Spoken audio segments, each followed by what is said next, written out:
Do you ever find yourself standing in front of the fridge at 10 p.m., eating something you swore you wouldn't? Or finishing a meal and thinking, I wasn't even hungry. Why did I do that? Well, I've tried a lot of things over the years, from intermittent fasting, low calorie, point systems, the 5-2 diet, even one of the famous GLP-1 injections. Now, some of it worked for a while. None of it stuck. And every time I fell off, there was a familiar voice in my head. Try harder, eat less, move more. But what if that voice has been wrong the whole time? I've recently learned from a world-leading nutritionist, Dr Jessica Turton, who has a PhD in low carbohydrate diets from the University of Sydney, that I was wrong all along. And she has given me 3 things to focus on. What I know now is that the calorie restriction itself induces the disordered eating behaviors.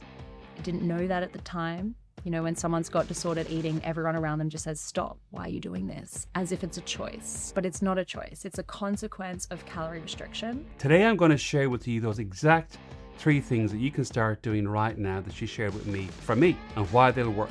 I've been doing it for a few weeks now. Still very early, still the early stages, but I can tell you, I feel better already. Here's the first action, what to do.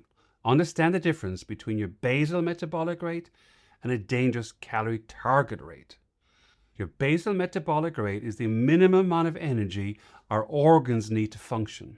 Now, for most men, that sits around 1,800 calories a day just to keep our brain, our heart, our vital systems running. And that's before we even move a muscle. But most popular diet plans, particularly calorie restriction plans, put people well below that number. Jessica's point is simple. If you are restricting below your basal metabolic rate, your body will adapt to protect us. Your metabolism slows, you feel cold, flat, depleted, and when you stop restricting, the rebound is fast and significant. So before you follow any meal plan, ask yourself a question. Does this keep me above my maintenance floor, or is it asking me just to eat less of everything? In an earlier episode, Professor Scott Fulton talked about how our physiology adapts to the demands we place on it. That principle runs in both directions. Restriction too aggressively, and the adaptation our body will naturally have, works against us. All right, action number 2. Here's what to do, and this has been really useful for me. Shift your focus from calories to carbohydrates. Not all carbohydrates, and not forever. But if you've been eating the same way or the same thing for years and nothing is shifting, the question worth asking is not how much am I eating, but what kind of fuel is my body running on? When you eat carbohydrates, they convert to glucose in the blood.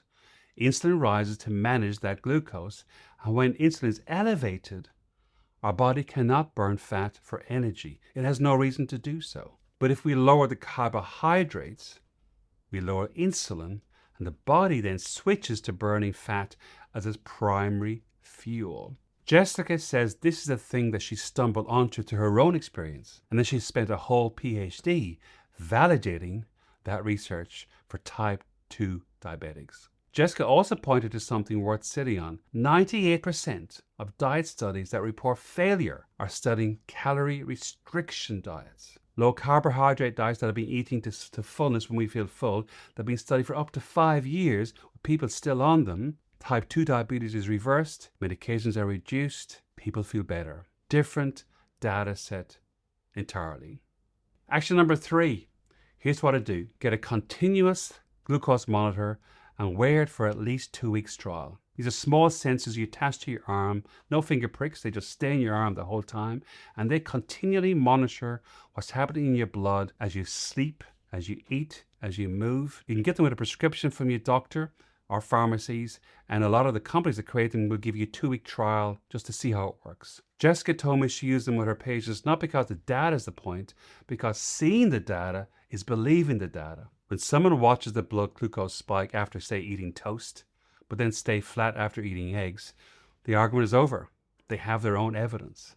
When they see stable glucose for hours after a low carbohydrate lunch with no afternoon crash, no desperate reach for something sweet at 3 p.m., the feedback loop just takes over and encourage us to stay on that low carbohydrate diet. Now, this absolutely works. Most men in midlife are operating with no idea what their blood sugar is doing across the day. Insulin resistance develops silently over the years before it shows up in any standard blood test. By the time our doctor mentions pre-diabetes, the process has been underway for quite a while. That's what happened to me. Jessica's point is that you don't have to take her word for this. You can see it yourself by looking at your own data. And when you see your body responding in real time, it becomes much easier to make choices that actually stick.